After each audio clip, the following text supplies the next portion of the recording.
Am I talking about the Chuck Tingle thing, I guess? You are the Texan of the group. I suppose it's my responsibility. Okay.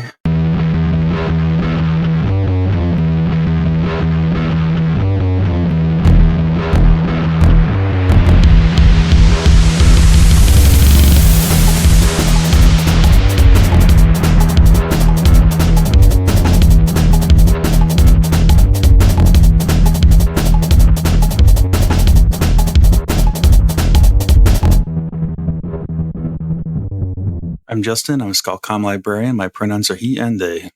I'm Sadie. I work IT at a public library, and my pronouns are they, them. And I'm Jay. I'm a music library director, and my pronouns are he, him. And then here's a damn ass fucking gay damn ass rock. What the hell was that? So did I say something about a gay-ass rock? And then here's a damn ass fucking gay damn ass rock. I don't understand. I heard gay ass. It's like two skateboarding 8-year-olds, and one kid wipes out, and the other kid grabs the rock. It's like, here's why you wiped out, bro. It's because and of then this. Here's a damn ass fucking gay damn ass rock. I feel like I'm having a stroke. It's the fourth mic. A gay ass stroke. Yeah. Ooh woo. It's a good video. I'm so mad you made a drop of me saying ooh woo. Yeah, that'll happen. Stop being quotable then. Did I get rid of the other one? All right. We are going to start off with, I guess, news? Is it me first or you first? You first. Oh, okay. I didn't know if this was news more so. Hey, let's talk about announce it. A case for library archives boycott and divestment. Ex Libris. Yeah, a thing I've been annoyingly tweeting about for months. So there's this really great write-up by David Stenianus. I apologize, David, for not knowing how to pronounce your last name. And this is actually taken from a panel he did. My apologies if I've gotten your pronouns wrong. In 2022 for the Society of American Archivists. And basically it sort of goes over the history of sort of professional boycotts, like of organizations, like participating in like BDS type stuff in libraries and archives, right? And it was really interesting. I learned a lot, like especially SAA, like they actually worked on a boycott for states that didn't ratify the Equal Rights Amendment. They even moved meeting sites in the early 80s, like to Boston. Yeah, like staying in like an ERA state, which I thought was pretty cool. And then it kind of goes over like, you know, there's a precedent here of different organizations being like, hey, we're not going to fund travel to specific states based on XYZ reasons, right? However, we start seeing that like once BDS as a concept starts getting involved, that all of a sudden, Sadie? What is that? It BDS? Yeah. Aha. It was Cool. not explained in the article. Right. So BDS stands for Boycott, Divestment, and Sanctions. And it was officially like it sort of inspired by like the boycotting of apartheid South Africa as a way to put pressure on that government to fucking cut it out. Like the only way to make them stop was money. Right. And so BDS is a Palestinian movement, and it's asking people outside of Palestine, particularly like organizations, but also people, like boycott certain companies if you can, and then organizations should divest from investments or whatever. And sometimes they will do more targeted boycotts, like we have been seeing now with things like Starbucks. Like don't, or like Elbit, right? You know, don't buy Sabra hummus, folks. Don't eat that shit. There's better hummus. But, you know, stuff like that. It's both an individual thing, but also organizations. And several states, I believe like 30 something states, maybe less than that, I don't know, have made it illegal for like work, like in a workplace, I think specifically for workers to do BDS stuff, saying that it is anti-Semitic to do so. You can't contract with a company that is doing BDS in Texas. Yeah. So if you contract with, say, like a food vendor and that food vendor says, I support Palestinians, like that could be enough to cancel a contract in Texas, which I think is like a real case that happened. It's Yeah. fucking wild. And you can also like demand your money back too, I think. Mm-hmm. Yeah. So like, look and see what state you live in, because you as a worker might get in trouble for doing BDS stuff, because it legally in your state is seen as anti-Semitic under like the law, that like you're bullying the state of Israel, basically. It's fucking bullshit. But there have been a lot actually in various professional organizations that have supported it. So for example, the Association of Asian American Studies endorsed BDS in 2013 and was the first organization to do so. American Studies Association then did so in 2013 with more than 60% of its membership in favor. But it only, sometimes when this happens, it will only be like to prohibit, quote, formal collaboration with Israel. But like if you travel to Israel, then that's fine. But you can't like be sponsored by an Israeli university or something, right? And it's like non-binding on members because these are bourgeois organizations. So they have like this whole individualism thing that like a radical organization like the IWW is like, if you fit these criteria, you cannot be a member. Like you're out. It doesn't matter. You're like, our organization isn't for you anymore. Yeah. So there are several, professional organizations that endorse Palestinian, like the Palestinian BDS movement in some form or fashion, but they're kind of, again, non-binding to members. They're kind of wishy-washy. ALA sucks around this predictably. Of course. Except that, CERT, so the Social Responsibilities Roundtable, which historically has been one of the only good things about ALA consistently, right? CERT had the very first queer professional organization in it, by the way, the the Task Force on Gay Liberation. That was in CERT. And so they keep passing resolutions about Palestine. Like since, like the one quoted here was in 2022, when ALA passed the resolution on the destruction of Palestinian libraries, archives, and other cultural institutions. And CERT has gotten the council to pass several of these resolutions.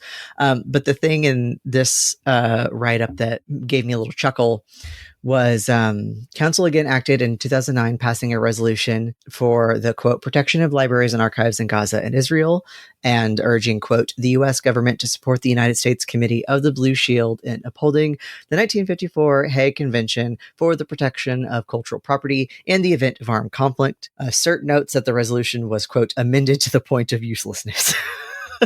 I'm like, yep, CERT is good at calling out people's bullshit. This shouts out to CERT. Can we get some CERT people on the pod? They're cool. So in 2015, a resolution on the destruction of libraries and schools in Gaza was defeated in ALA Council. CERT withdrew other resolutions on divestment. In 2021, ALA's International Relations Committee defeated another resolution. However, a resolution on the destruction of like schools and libraries in Ukraine, overwhelmingly approved. That was fine. I think that was the same year. Yeah, that's the same exact year. It's like, fuck Palestine, we guess. But Ukraine is, And then in 2022, just a year later, a resolution upholding the right of librarians to engage in boycotts. And this doesn't say specifically BDS boycotts, just boycotts, period. Not even related to Palestine. Maybe it was different in the resolution. I didn't go that far because I'm a bad podcaster. But it says that it was defeated in council overwhelmingly. So ALA doesn't even support the right for librarians to boycott for any reason, let alone BDS. So it's like we pass, like ALA has passed all these for Ukraine, but hasn't passed them for Palestine.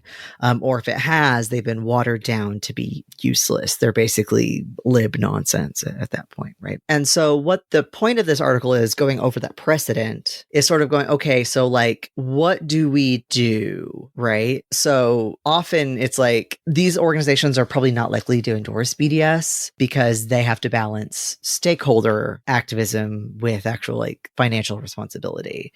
this person notes that that this approach led them to keep the 2011 conference inside a boycotted hotel, because like sometimes, you know, if you were going to cancel something, it's going to cost you $1 million or something, and you just can't do that at that point if you've already booked it. We book things years in advance in this profession, right?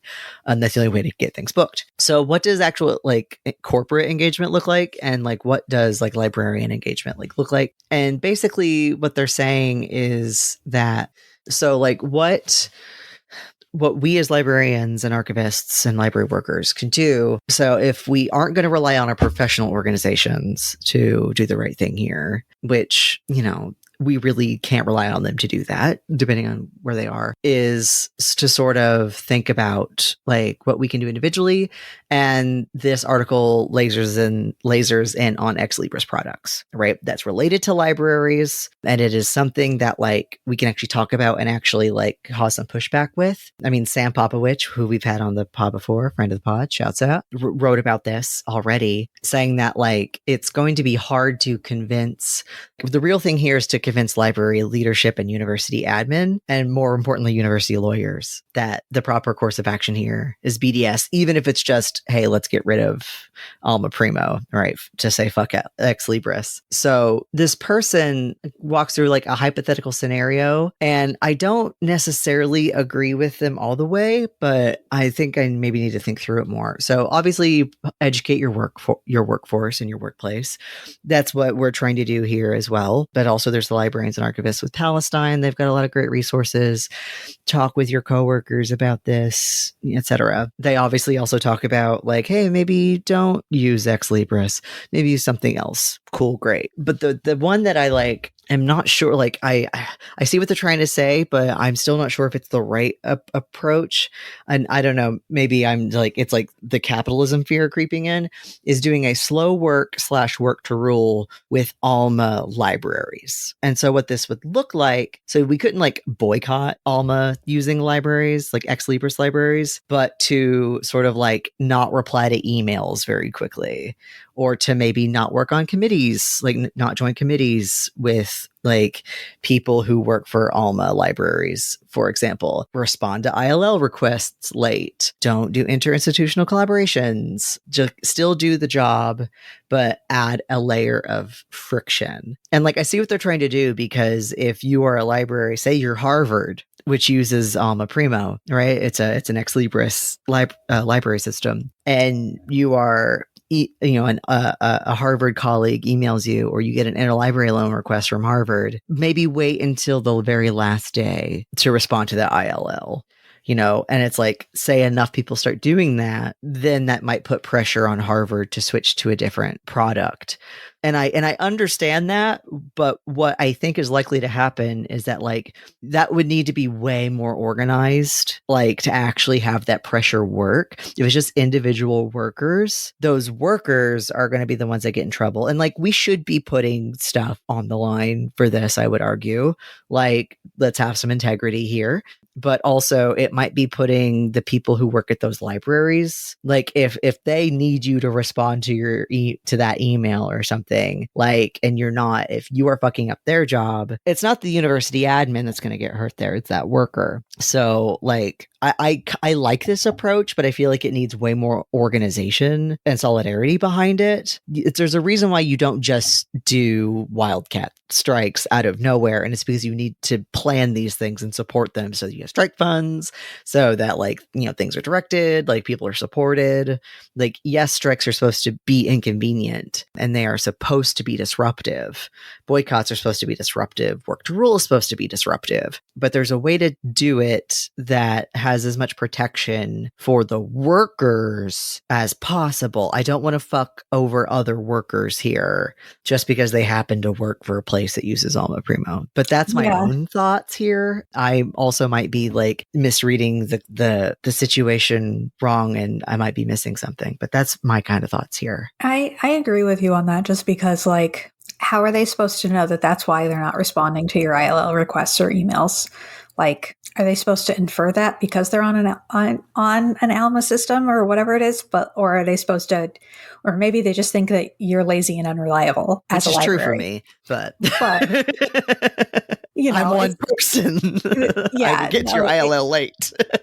It seems too disorganized to really work in the long run unless you're like this person and have declared that that's exactly what you're doing. Yeah, I agree with you, Jay. Yeah, it has to be known. Yeah. I think it's the whole thing about a boycott is people need to know you're doing it. Yeah, there needs to be those in power need to be hurt by it, but they have to know why they're being hurt by it. They can't just be hurt, because if they are just hurt and they go, we don't know why this is happening, then that doesn't do anything besides hurt them, which is still good. But yeah, I mean, be lazy at work. That's also fine. Yeah, you should just also be lazy at work. It's fine. Yeah. Mm-hmm. You should always be doing work to rule. If you got time to clean, you've got time to lean. Your job's not that important. You should always be doing work to rule. Never do what's not in your job description. Thank you for coming to my TED Talk. All right, more news.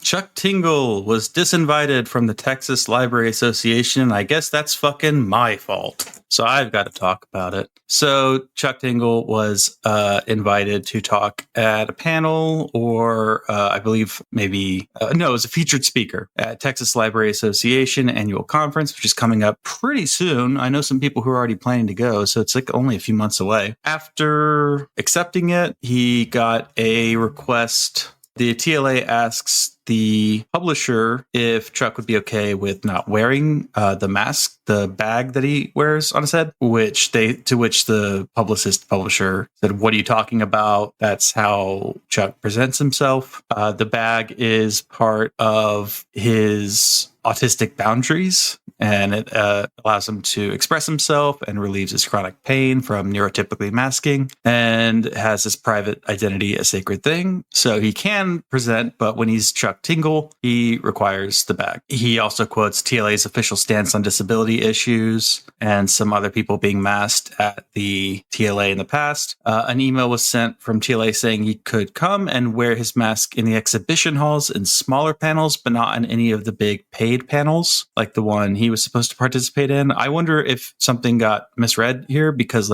all the panels are paid for, but I guess if he's being paid, they get to make more bullshit rules for him, which is again not in line with their disability issues. And also they had already invited him. There was no actual policy about not covering face. There was an update on Twitter, which is probably what really happened, which is Texas Library Association are being pressured by the state government to cut ties with ALA, and someone probably just got a phone call. I don't know anyone on the steering committee for TLA, although maybe I mean, Chuck Tingle does write a lot of butt-fucking books, famously, yeah. So I'm wondering if that has something to do with it. I mean, they have other queer people at TLA. They're going to have George Takei there this year. Well, yeah, but does George Takei write "Pounded in the Ass" by my hot Bigfoot boyfriend? Well, and I think that I was actually, after I read this, I was actually reading through Chuck Tingle's Tumblr because I found it weirdly interesting, but he's promoting not one of those books right now. Yeah. So the book that he's promoting isn't one of the "Pounded in the Ass" by my Bigfoot boyfriend sort of books. It's a gay mystery. But one update to this is another gay author who writes romance novels, probably don't have "Pounded in the Butt" in the title, but probably just as explicit, withdrew from the same paid panels as him in protest, basically taking the financial hit in solidarity. TJ Klune, I think. Yeah, that's the author's name. So go buy their books. Go buy his books too. Yeah, have your library buy Solidarity. Yeah, so it's probably that TLA wanted to invite Chuck. Chuck has in the original post a lot of speculation about why it happened. Maybe he wasn't being taken seriously. I really don't think that was it. I think most librarians in Texas are pretty left liberal because I work with a lot of them, and I know that most of them are actually quite better than the average Democrat, honestly. Good. That you see. So because they have to be, because you're going to be a Democrat in Texas, you might as well go all the way with it. There's no point pussyfooting around doing half measures, So they tend to be pretty progressive people, So I think someone just from the top said, "We're not doing this. We can't do this because State Senator so-and-so called me and made a threat and some shit." It's most likely what happened. Be interesting to see if the TLA responds. They won't. I looked at their Twitter just in case they like even mentioned it, or if they had previously promoted him. If they had, they've deleted it. I'm not saying they had, but I was looking to see if they had said like Chuck Tingle's going to be here. If they did, they deleted it, or they just hadn't finalized him. I don't know. But anyway, Chuck, come on the pod. You can wear the bag. You can turn your camera off. We won't even look at you at all. We'll turn our cameras off too. Come on the pod, Chuck. No one will look at each other. No one will look at each other. So if you know Chuck, tell him, go on Library Punk. They're cool. We think he's cool. Yeah, and they think you're cool. All right, that was news.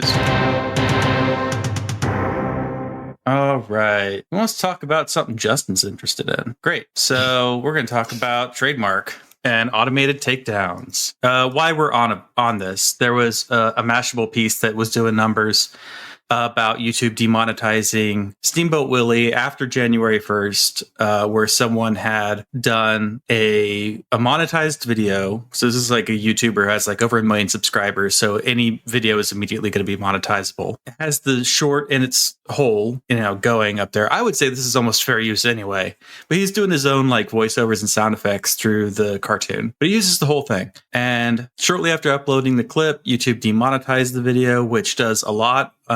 You can't get money off of it. It can't embed in third-party sites. Like there's all kinds of bullshit that happens. It's limited in the algorithm. All stuff that a YouTuber needs to actually do their thing. So it has a lot of things besides just being demonetized and not being able to get ads. But it shouldn't have happened because Steamboat Willie is in the public domain. So that got me thinking, did Disney misfile a DMCA because Steamboat Willie is trademarked? Like that image of Steamboat Willie is trademarked as well. Because that was some of the discussion happening about like, well, Mickey Mouse is coming into the public domain, but you've seen like the logos and everything before Disney movies. They now have that Steamboat Willie like right before. I'm doing the whole Steamboat Willie motions. You can't see it because this is a podcast. But they have him kind of like in a little seal and, it's trademark. It is literally like this comes from Disney. And they use the cartoon itself, which is fucked up. They could just use a drawing, but instead they use the animation. Yeah. So the animation is like the trademark too. It's like a recognizable mark. This comes from Disney, right? So anyway, an update on this, which people might not have seen, was within about a day, YouTube had, so immediately the creator, Brock Baker, I don't know if you should go see his stuff. It could be a Nazi for all I fucking know, but had disputed it, which is risky. And I don't know if we're really going to get into it, but YouTube, part of the YouTube takedown system is you can only contest 3 things at a time. And if you get 3 strikes against you, your account can be deleted. So most people don't even contest. They just take it down because that way, if you contest it and you lose, then that's like a strike. Whereas if you just take it down, it's not a strike. Weird system. So he disputed it, which is risky because you might get a strike. And also what can happen is an entity can do like 20 copyright takedown notices. You can only contest 3. And if you lose on all 3, there goes your channel. So obviously like the balance of power is really bad. And that's what we're going to talk about. But this happened very quickly, probably because of the press. Disney released their claim. Reportedly, they did this on other copyright striked videos that had Steamboat Willie because everyone was playing around with it, brand new toy after January 1st. And with Content ID, it has to be a copyright claim. So what people are suspecting has happened, Disney hasn't said, is that this takedown was automated. The Content ID tool was not updated January 1st for everything that came into the public domain because why would you? There's nothing. What happened to YouTube and what they said was, and I've got the quote right here. According to YouTube, the responsibility to release claims on content that has fallen into the public domain is with the Content ID user, who in this case is Disney. So it's on them to go into Content ID and remove things from 1928. But if they don't, who fucking cares? Like they're not going to get sued, right? Because they're Disney and no one's going to bother suing them. So there's no real penalties for false takedowns. The game is highly favorable to copyright holders. I said the big ones, but also pretty much anyone. If you do a copyright takedown, the assumption is that it's just going to get taken down. So I wanted to talk about, when I was thinking about this, I was thinking, did they use the trademark aspect of it? And they probably didn't. It was probably just that they didn't change Content ID. They didn't update it to say that this is now in the public domain. But it got me thinking, what do people do for trademark takedowns? And what will this mean going forward since, the mouse is still under trademark? Like, what happens when trademarks are violated on a platform? Like, I've never really thought about it. I keep as far away from the types of intellectual property I don't have to know about for my job. So trademarks and patents, I really don't know all that much. I don't know the major laws. I don't know the major cases. And with Steamboat Willie, it's like you're allowed to use Steamboat Willie, including the cartoon, but like the trademark thing is that like it has to be clear that it is not something made by Disney. Yeah. If there's even if any consumer, because theoretically copyright protects creators and trademark protects consumers. I'm putting big dumb air quotes around all of those words. But if a consumer would be confused about whether or not this use of Steamboat Willie is by Disney, like if they think it is and it's not, then you can be sued, even if it's like fair use or public domain bullshit otherwise. But if you do not make it clear that it's not from Disney, then you are technically then violating their trademark. Even if you're not using, I hit my mic. Sorry, future Justin editing this. Like, even if you're not using like the little animated bit that they specifically put in front of like movies and shit now, if there's no TM on it or anything, it's like if you put like a Nike swoosh in something, like you can't do that. Yeah, and trademark can last forever, indefinitely. Yes, so trademark. So like copyright exists as soon as something is created. It doesn't have to be registered, and obviously has limits on it, and doesn't actually have to be in commerce. It doesn't have to be sold or anything. Trademark has to be commercial to be viable and exists as long as it is used in a commercial fashion. So the Nike swoosh could outlast the heat death of the universe if it's still being used commercially, right? I learned all this because I signed up for Nebula and watched Legal Eagle's video course on copyright, trademarks, and patents for content creators for this, because I was curious if they talked about content ID, and a very helpful overview of the difference between copyrights, trademarks, and patents as far as what each is supposed to do. It's pretty interesting. Highly recommend it if you have Nebula. Or if you have your boyfriend's password to Nebula. So I'm going to start off talking about DMCA because it makes like surprise returns in this episode. Yeah, fuck you, Prince. So here's basically how the DMCA takedown process works and is currently like legally standing. So as of the Ninth Circuit ruling, there's a subjective is important here, good faith requirement that should incorporate consideration of fair use. It doesn't have to because it's a subjective requirement. We'll get into that. But obviously the takedown procedures in place don't really care about fair use. So how is that allowed to happen? So this is a quote from Evan, EVEN 2023. It's going to be in the notes.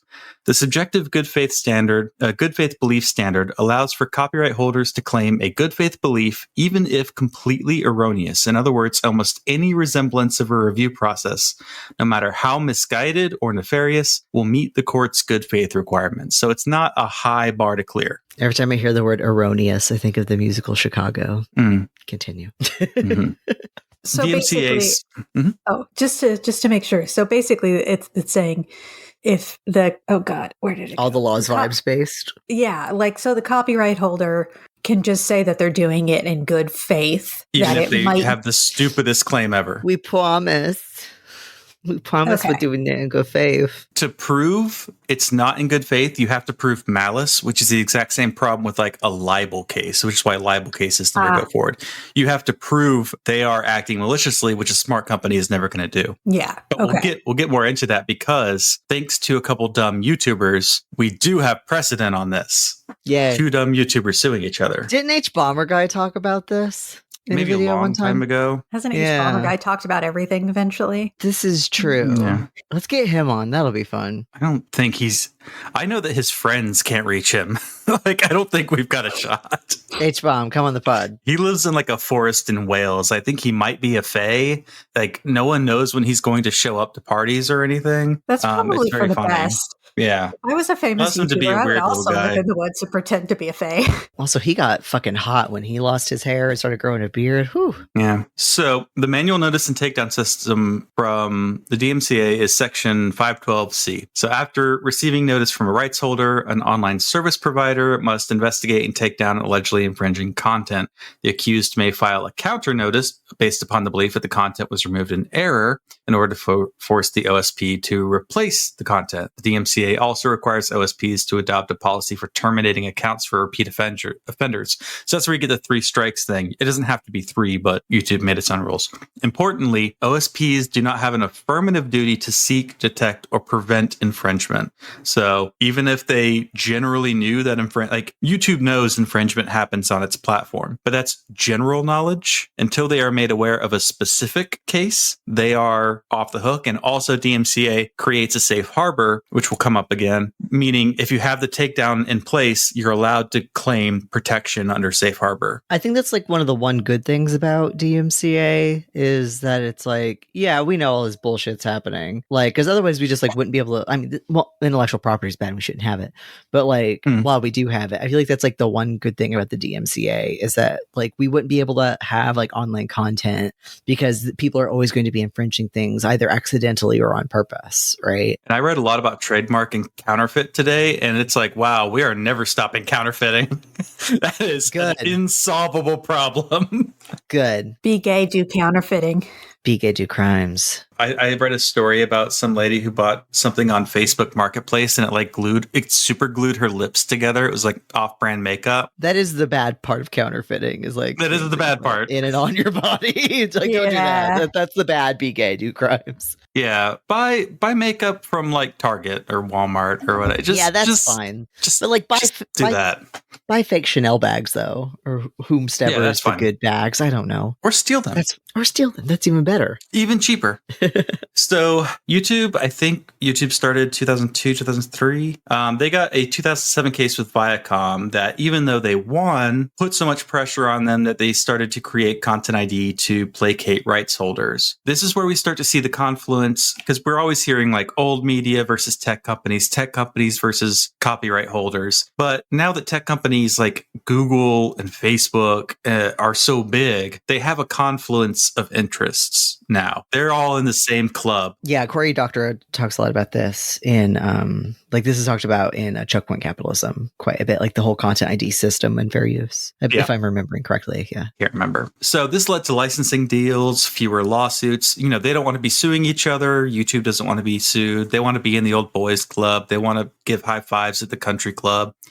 So, you know, they've got a confluence of interests happening. So Content ID is really to placate rights holders. It's not really to protect the creators that actually make the value for YouTube, right? Objective analysis is used, and I'm going to use the word objective a couple times. This is not the main one to pay attention to. Objective analysis is used in copyright law regarding unreasonable and frivolous claims. So Hughes v. Benjamin 2020 awarded attorney's fees to the defendant. Hughes was suing Benjamin, which is Sargon of Akkad, Karl of Akkad. He's a right-wing asshole that H-Bomber guy has made fun of a lot. And he calls him Karl of Akkad, which I think is very funny.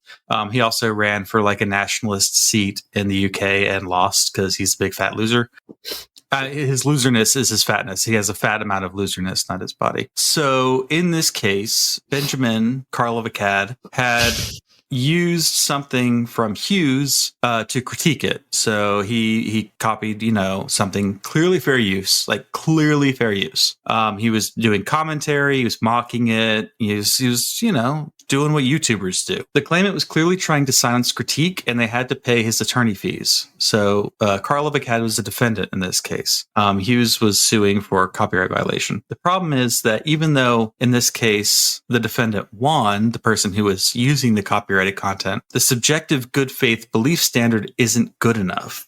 Because in this case, Hughes was bragging on Twitter that they were intentionally trying to shut Sargon down, which then gives you what you you need to say this was in bad faith under the current system. A company wouldn't be so stupid, but luckily YouTubers are. So this YouTuber said, I'm going to shut him down. I'm going to get his ass. I'm going to take his money. I'm going to make him stop making fun of me. And they brought this up in court and went, yeah, this is a malicious takedown. Obviously, this is an unreasonable claim. So you can use unreasonableness. And the subjective good faith standard didn't apply. It did apply, but it was, outmatched by this was an unreasonable takedown. What Evan 2023 is arguing is there should be an objectively reasonable. This is the time objectively reasonable you should pay attention to. Should be the new standard. The problem with fair use, and if you know anything about copyright, you know that fair use can only be determined in a court. So if someone comes to me and they say, can I make fair use of this? And I say, here's what you want to do. Fair use, last resort. Can we license it? Can we do it some other way through the library? Can we get it for you? Fair use is our last resort because the only one who can determine when fair use happens is not me. It's not you. It is a judge. You don't want to get that far because now you're being sued, right? You don't want to get sued. I mean, there are cases that are more clear cut than others. I don't want to fearmonger people out of doing fair use. It is your legal right in United States copyright law that fair use is a thing. It's just that judges are idiots. So also, you don't want to get sued. And what I've always said is determine how big a target you are. If you are a small target, fucking straight up do piracy. If you are a medium target, do good fair use. If you're a large target, do really, really good fair use if you have to. If not, probably you should be licensing because you probably have the money. You probably have the money. Give it up. Yeah. So objectively reasonable is like a specific legal term. It's used by cops to shoot people. But in this context, objectively reasonable would mean that an objective viewer would reasonably assume something to be fair use or not a copyright violation. This is not the current standard in the law. The current standard in the law is a subjective good faith belief, which is you can submit this crappy thing and, it's assumed to be in good faith. An objective reasonable standard would mean objective viewer would reasonably look at this and go, is that fair use? Yeah, probably. So this puts the onus away from the content maker who's using the copyrighted material. It put the onus back on the person making the claim because the person making the claim now can't make a shitty claim. They have to say a reasonable observer would assume that this is copyright violation. So objectively reasonable analysis would simply require a regular person's view that's fair use, such as audio playing in the background of a video that was incidental, right? So there was that one case of like the baby dancing around and Prince was playing in the background, and that was copyright violation because of the way the fair use standard. But anyone would be able to go, this is clearly incidental use, this is clearly fair use. So currently you don't have to put fair use in your DMCA takedowns. If there was an objectively reasonable standard in the law, which this does require the law to change, then you would be able to say, no, that's not an objectively reasonable case of copyright infringement. And it doesn't have to go to a judge to make the fair use determination because now you've got this other standard, objectively reasonable, and that's much quicker. So it saves a lot of time. And also if you have to go to court, the court has more ruling to say an objectively reasonable person would say that this is fair use. We don't have to do the whole fair use analysis. We can just say, yeah, it seems close enough. So it gives it rebalances the power. The problem, any questions so far? No. Okay. So the problem with the DMCA is that it's created for copyright, not trademark. And when I started this episode, I wanted to know about what happens with trademark. So I started looking around. And I found this law firm that had a few, had information on rights holders. So this is for rights holders. What's going on. So CrossFit Incorporated owns the CrossFit trademark. Several years ago, a blog was started on Facebook called CrossFit Mamas. CrossFit was not pleased, sent a DMCA takedown to Facebook, which of course was initially successful because DMCA is always balanced in the interests of the rights holder. CrossFit ultimately had to file a lawsuit against the infringer claiming trademark infringement because DMCA is a copyright act. Trademark is different. The blog launcher filed counterclaims that CrossFit made material misrepresentations in the DMCA takedown notice it sent to Facebook because it was trademark, not copyright. The U.S. District Court for Northern District of California agreed and ruled against CrossFit because CrossFit had attempted to use DMCA takedown to process a trademark. So it has to be for copyright. It can't be for trademark. You can't use DMCA to do that. But DMCA is going to come up yet again. Most companies are creating similar systems for trademark violations to Content ID. So whatever they have for their DMCA, they're creating a parallel process for trademark. So this is from Meyer, Indy. This is, I think, the same blog, the same legal blog. And this is a quote. Most social media and internet companies have processes and procedures in place for trademark owners that mirror DMCA takedown notice for process for copyright owners. Mozilla has trademark notices using the same submission and information process but be careful. This is them talking to the rights holder. Be careful because not all internet and online providers are like Mozilla. And Google announced in June, I don't know what date this was, but I think it's relatively recently, that it will support registered trademark owners and process the removal of unsponsored links on Google search, not just paid advertising or downloadable apps from Google Play. So I read a little bit more about this. I'll bring up YouTube again when I'm talking about infringement. But the question I had then is why create a trademark DMCA process when the law doesn't force you to? So the main reason, obviously, is the shared interest between companies and tech, especially as tech grows into a new establishment. I mean, that's the real reason. That's the real material reason. But there's no requirement in the Lanham Act, which is our trademark and counterfeit act, about secondary liability. It's illegal to counterfeit something, but if you're at a market, like a flea market where things are being sold, who's liable? Like, is the flea market liable? Maybe. And in some cases, they were. Once this got to, and like with DMCA, platforms do not have to verify something is not violating trademark or is counterfeit. They have no positive duty to do that. Secondary liability is a court-created concept based on common law standards of torts. So this is not in the Lanham Act. So secondary liability, there's two types, vicarious and contributory. Vicarious is really hard to prove because it has a high standard. No point in explaining why. It's boring legal shit. Contributory is the one that is more common. So in the 1982 Supreme Court decision on Inwood, this is kind of the test that they created in that case. If a manufacturer or distributor intentionally induces another to infringe a trademark, or if it continues to supply its product to one whom it knows has reason to know is engaging in trademark infringement, the manufacturer or distributor is contributorially responsible for any harm done as a result of the deceit. So that's why contributory is more common. It's easier to prove. I like the word deceit. Like, it's so like scheming. You deceiver. So it's just some like medieval Game of Thrones bullshit. Very conspiratorial. So then my next question was, is YouTube /Google /Alphabet afraid of contributory infringement? And so I went to Google. I just Googled like YouTube trademark takedown. And here's what the support thing for Google for YouTube has to say. If you think your trademark is being infringed, keep in mind that YouTube doesn't mediate trademark disputes between creators and trademark owners. As a result, we strongly encourage trademark owners to speak directly with the creator who posted the content in question. Contacting the uploader may fix the problem faster in a way that benefits everyone. If you can't reach a resolution with the account holder, submit a trademark complaint to our trademark complaint form. YouTube is willing to perform a limited review of reasonable complaints and will remove content in clear cases of infringement. So they don't really seem to give a shit. I thought that was kind of strange because contributory seems pretty easy to prove, but unlike flea markets and other things, when it came to e-commerce, the courts decided to be very, very hands-off. So Tiffany versus eBay, 2012, e-commerce platforms basically have to know exactly what is counterfeit, giving them a generalized knowledge excuse to say they don't know what is being sold on their site. So they might know generally that, the same way with copyright, that trademark infringement and counterfeits are happening. But if they don't know the specific instance, then they can't be held liable as contributory. So e-commerce platforms have this huge swath of protection because you have to prove that they knew something. And there are cases like for smaller domains, like if you're a domain hoster and someone registers like tiffanyjewels.biz, you're hosting their website, you're giving them an IP address, and Tiffany, the company, sends you this thing and says, this is not us. Yeah, if you don't take that down, you are in trouble. Yep, domain names are protected through trademark law.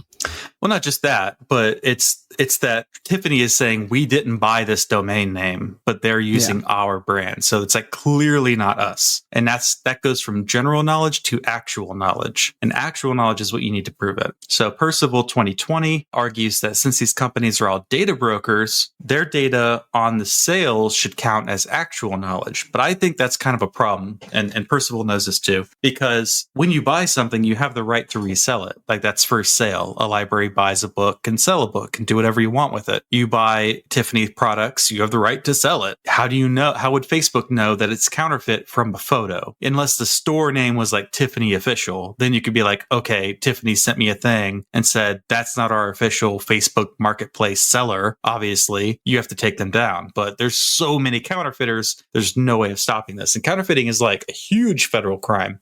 Like you can get fined like $15 million for counterfeiting. Like it's crazy, but obviously it doesn't stop anyone. The actual knowledge thing is tough. So through all these articles that I read, there were some solutions, some fixes, some ideas. Evan 2023 wants the objectively reasonable practice to defend against DMCA complaints. There's no incentives currently for rights holders to check for fair use. Content ID doesn't check for fair use. Very little recourse outside of costly lawsuits. Revise the DMCA to add the objectively reasonable belief. It would then require a DMCA takedown notice to contain a statement that the complaining party has an objectively reasonable belief that use of the material in the manner complained of is not authorized by the copyright owner, its agent, or the law, and that would include things like fair use that it currently doesn't have. Percival wants to amend the Lanham Act to give a DMCA-style safe harbor for online service providers, even if they have the required knowledge to be liable. If you have the required knowledge, by creating a safe harbor for trademarks, you're saying, okay, you have the required knowledge, but if you have the takedown process and the takedowns are timely, then even if you had the knowledge that would prove liability for like secondary trademark infringement, you are shielded from that because you have a process in place. Same thing as the safe harbor for copyright. You're protected as long as you're doing something, and you only get that as long as you are doing the notice and takedown and you're doing it quickly. So that's their ideas. They want to make a DMCA for trademark. So for the future of the mouse, will Disney support a trademark DMCA? I'm kind of ending this on a lot of questions. Like it could give them a lot of control they currently don't have, because they could just send out those takedown notices whenever they're like, oh, this looks too much like it's coming from Disney. It's at least more granular than the power that they have now. And trademark lasts forever. Yeah. On the other hand, the rules would be clearer. And if this trademark DMCA included that objectively reasonable standard, then it could make the takedown and notice process more fair to creators. So I think if we combine these two ideas, if you had a DMCA for trademarks and you made it more balanced from the get-go between the rights holders and the creators, you could have something that at least everyone understood the fucking rules about this. Even if the rules are,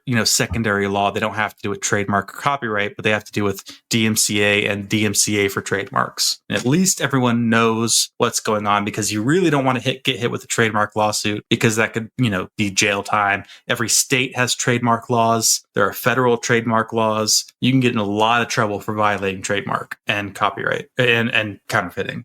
I always want to listen to Run DMC when we talk about the DMCA. Mm-hmm. Yeah. Solutions. Step 1, abolition of intellectual property. Step 2, abolition of capital. Step 3, Dexy's Midnight Runners playing free daily in the university library. Hell yeah. Those are our demands. Also, Chuck Tingle, come on the pod. Free Palestine, fuck Israel. Yeah. Stop using Ex Libris products. Mm-hmm. Unisystem migration, tell them no thank you. Get something else. You don't need Ex Libris. You're not that big of a library, I promise. I'm just thinking of how you would phrase that on like a request for proposal, like the check marks that you have to go through to like rate. Because I don't know if this is true for universities, but for public libraries, when you're going out for like a new ILS, you have to do a request for proposal. And you have to have like a rubric. A lot of the time anyways, it depends, but you have to have the rubric on how like you rate the different things. I'm just thinking, is this an Ex Libris product? Yes or no? If it's a yes, it just automatically removes it from the pool of proposals. Yeah, I mean, you can make the argument that Ex Libris is a ProQuest thing, and so therefore it's not vendor neutral. And especially maybe if you're a place that mainly uses EBSCO stuff, or you want something that's vendor neutral, you can make the argument that it's just like too big and complex for what your system needs. There's a lot of reasons why you might not want to use Ex Libris products, even beyond the BDS thing. But like, sure, does it make sense for like really large systems to use Ex Libris products? Like, sure, that's like who it's made for, is like really big libraries. But like, it's really bulky. It's like really hard to run if you don't have a large staff. And yeah, it's because it's ProQuest. It makes it really hard to work with EBSCO products, and vice versa. If you use EBSCO stuff, it makes it hard to work with ProQuest. There aren't very many vendor neutral systems out there, but we should be steering more towards them unless you are a place that uses a specific vendor more than others. Like my library only has EBSCO stuff because we have a database, because it's a school of 300 people, so it's like our only database is EBSCO, and we have EBSCO ebooks. I don't need any ProQuest anything, right? So those are some reasons. It's just, it's bulky and it requires a lot of specialized knowledge. Like to have Primo, you need someone who knows JavaScript. Do you know Java? Like, yeah, if you want to do customizations on Primo, you need to know like JavaScript and CSS and HTML. I taught myself Angular JavaScript when I worked on Primo V, largely with very out of date like documentation provided by Ex Libris, because their documentation is incorrect and out of date. Yes. And I went to the International Global Ex Libris Conference and did a presentation about how bad their documentation is and how I had to largely like teach myself and why leaving documentation is good. So yeah, so even without Israel sucking, Ex Libris is just bulky and bad. And if you don't have a dedicated like tech services staff of like 50 people, it's probably not worth your time. And Chuck Tingle, come on the pod. Chuck Tingle, come on the pod. Chuck Tingle, come on the pod. I love reading about getting pounded in the butt. It's great. Yeah, getting pounded in the butt by my library card. It writes itself. Should exist. Why does that not exist? I want to get pounded in the butt by my library card. It's like a great time. All right. It's all good night.